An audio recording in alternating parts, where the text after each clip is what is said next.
Very good morning to all of you. This is your SST period, and we were doing chapter number 1 from history book NCERT. Chapter number 1, what, where, how and when.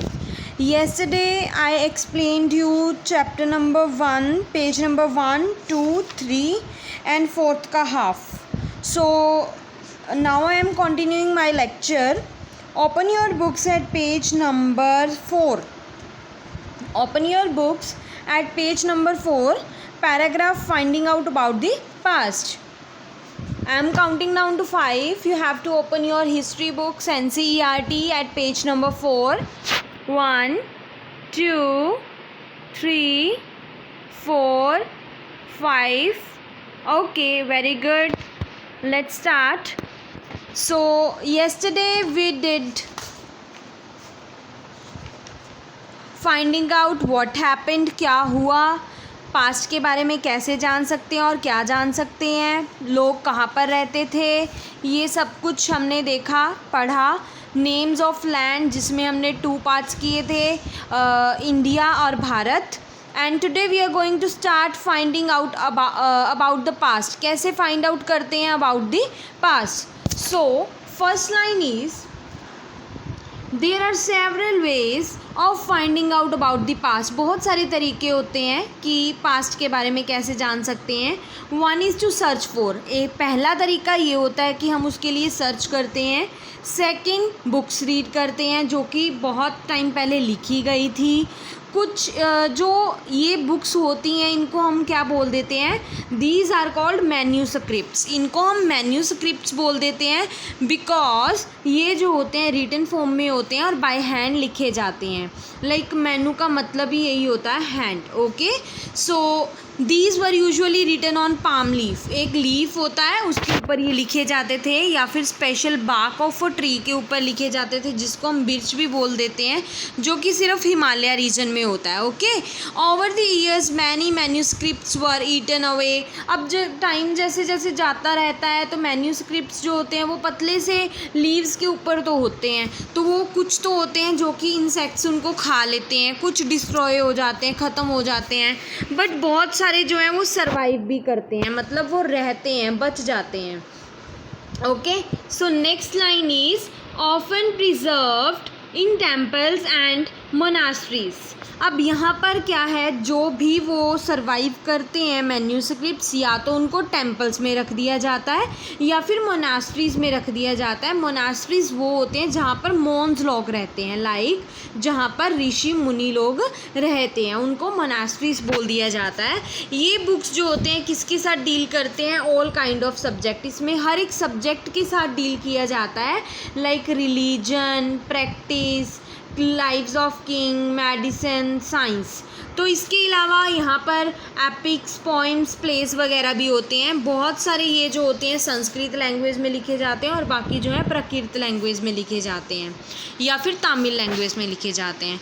We can also study inscription. अब पहले हमने क्या किया, manuscripts किया जो कि leaves के ऊपर लिखे जाते थे. अब आता है इंस्क्रिप्शंस. ये भी राइटिंग होते हैं बट हार्ड सरफेस के ऊपर होते हैं, लाइक स्टोन के ऊपर हो गया या फिर मेटल्स के ऊपर हो गया.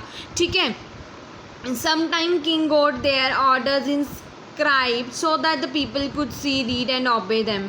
वो इस तरीके से लिखते हैं कि जो लोग हैं उन्हें देखें, उन्हें समझें और उनको फॉलो करें, ओबे करें. There are other kinds of inscriptions as well. और तरह के भी होते हैं inscriptions where men and women recorded what they did. जहाँ पर जो मैन एंड वुमेन होते हैं वो रिकॉर्ड करते हैं कि उन्होंने क्या किया. फॉर एग्जाम्पल जो किंग्स होते हैं वो लिखते हैं, वो उस चीज़ का रिकॉर्ड लिखते हैं कि कैसे उन्होंने बैटल को जो है सक्सेसफुली जीता, है ना. Can you think of the advantages of writing on a hard surface and what could have been the difficulties. क्या आप सोच सकते हो कि जब हम हार्ड सरफेस के ऊपर लिखते हैं तो उसकी क्या एडवांटेजेस रहेंगी और उसमें क्या डिफ़िकल्टीज़ आती हैं. लेट्स रीड बेटा. और सेकंड थिंग, जो ये साइड पे पैराग्राफ दिया हुआ है, you have to read this. Okay, आपने ये रीड करना है. ये हमने लीड सप्लीमेंट्री बुक पे भी रीड किया था सेम. ओके, तो आ जाओ यहाँ पर। There were many other things, और भी बहुत सारी थिंग्स हैं that were made and use in the past, जो कि बनाई गई थी और पास्ट में यूज़ भी की गई थी। Those who study this objects, जो इन स्टडीज़ को जो इन ऑब्जेक्ट्स को स्टडी करता है उनको हम आर्कियोलॉजिस्ट बोल देते हैं। और ये जो होता है, जो रिमेन बिल्डिंग हो जाती हैं स्टोन के साथ बनी होती हैं या ब्रिक के साथ, जहाँ पर पेंटिंग्स और स्कल्पचर्स होते हैं, उनके रिलेटेड भी जो आर्कियोलॉजिस्ट है वो स्टडी करता है। दे ऑल्सो एक्सप्लोर एंड एक्सवेट, मतलब एक्सप्लोर करते हैं और खोज करते हैं और अंडर द सरफेस जाते हैं ऑफ अर्थ, ताकि वो पुराने जो tools, weapons, pots, pans, ornaments and coins use किए जाते थे उनको भी एग्जिबिट कर सकें, लेके आ सकें। Okay, some of these objects में be made of the stone, इनमें से कुछ ऑब्जेक्ट्स ऐसे होते हैं जो स्टोन से बने होते हैं। अदर्स ऑफ बोन, बाकी जो होते हैं बोन से या फिर क्ले से या फिर मेटल से बने होते हैं। अब आपको पता चल गया कि इंस्क्रिप्शन किस किस चीज़ की बनती है।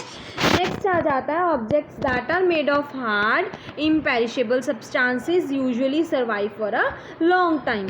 अब तो हमें ये भी पता चल जाता है ना कि अगर हार्ड सरफेस के ऊपर कुछ बना हुआ है तो वो बहुत लंबे टाइम तक टिकेगा।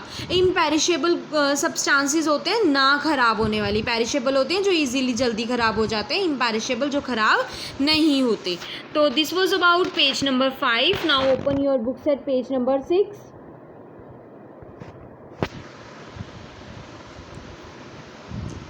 Okay, let's start.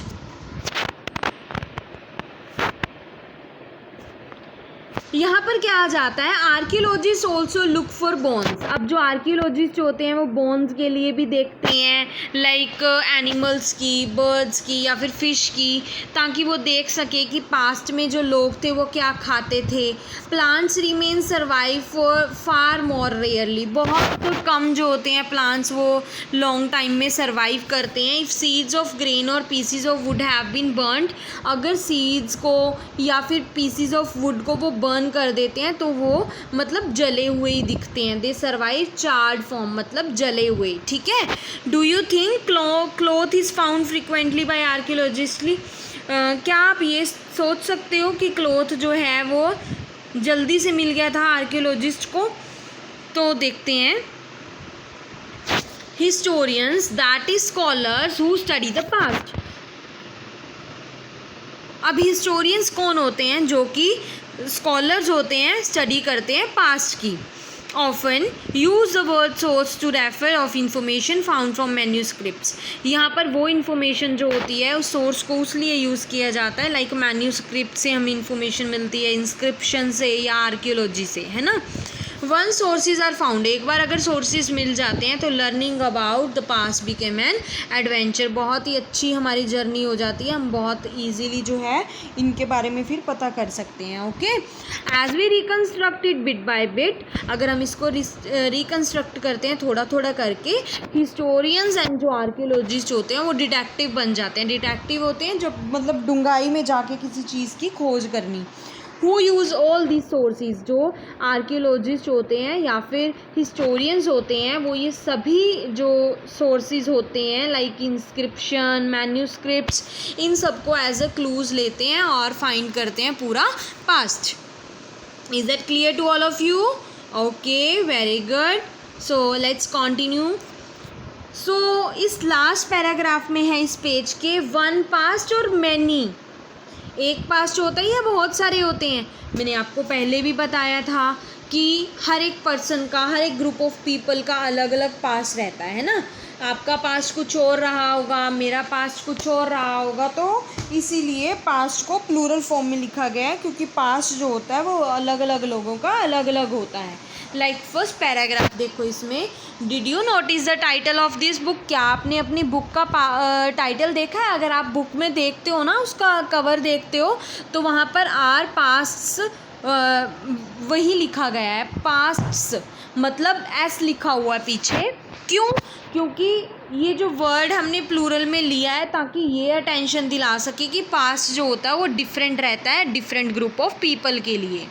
For example, जो हर्डर्स की लाइफ थी और फार्मर्स की लाइफ थी, किंग और क्वीन की लाइफ से बिल्कुल अलग थी, तो इनका पास्ट भी अलग रहेगा, है ना। लाइव्स ऑफ मर्चेंट, डिफरेंट होगी लाइफ क्राफ्ट पर्सन से, एंड सो ऑन। इस तरीके से हर एक ग्रुप ऑफ पीपल की जो लाइफ है दूसरे ग्रुप ऑफ पीपल से डिफरेंट रहेगी।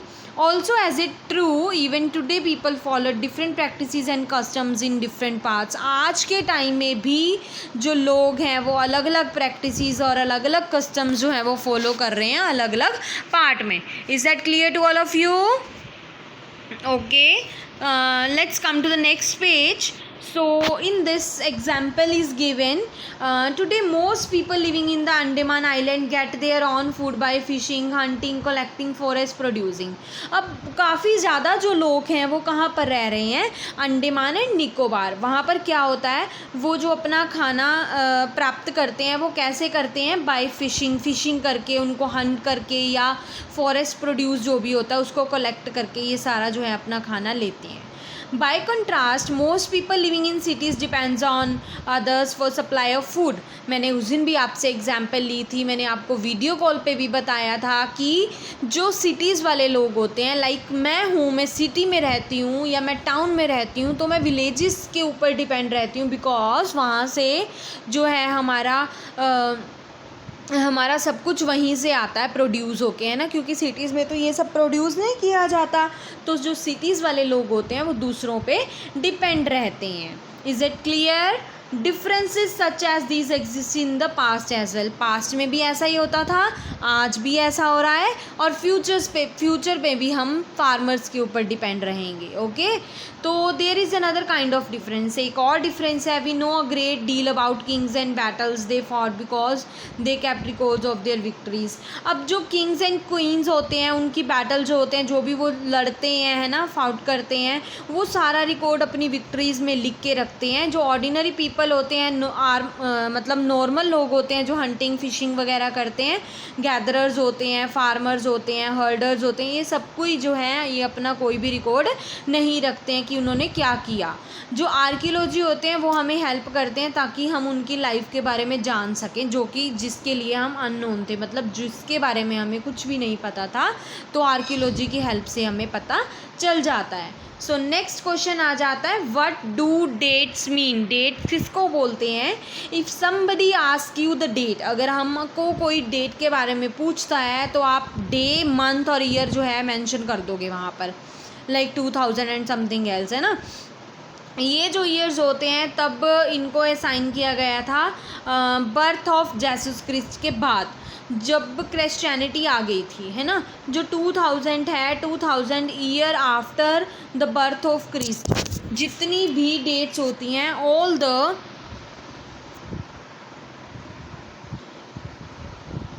the backwards and usually have the letters of BC। अब जो क्रिस्ट के बर्थ के पहले का टाइम पीरियड होता है तो उस टाइम पीरियड को एज अ BC या फिर BCE ही क्या किया जाता था, यूज़ किया जाता, प्रेजेंट किया जाता था। ठीक है, अगर आज के हम 2000 ईयर्स अगो से पहले देखें तो ये हमने ऑलरेडी सप्लीमेंट्री बुक में रीड कर लिया था, बट इसमें थोड़ा एक्सप्लेन किया हुआ था हर एक पॉइंट को ब्रीफली, तो मैंने आपको ये चैप्टर भी करवा दिया है। You have to find question answers of NCERT book. Okay, so मैं कल आपको इसके क्वेश्चन आंसर्स भी करवा दूँगी। Okay, have a nice day बेटा, happy learning. Find the question answers of chapter number 1 history NCERT questions. Practice question तो आपने कल कर लिए होंगे, आज आपने NCERT क्वेश्चंस फाइंड आउट करने हैं। Okay, have a nice day.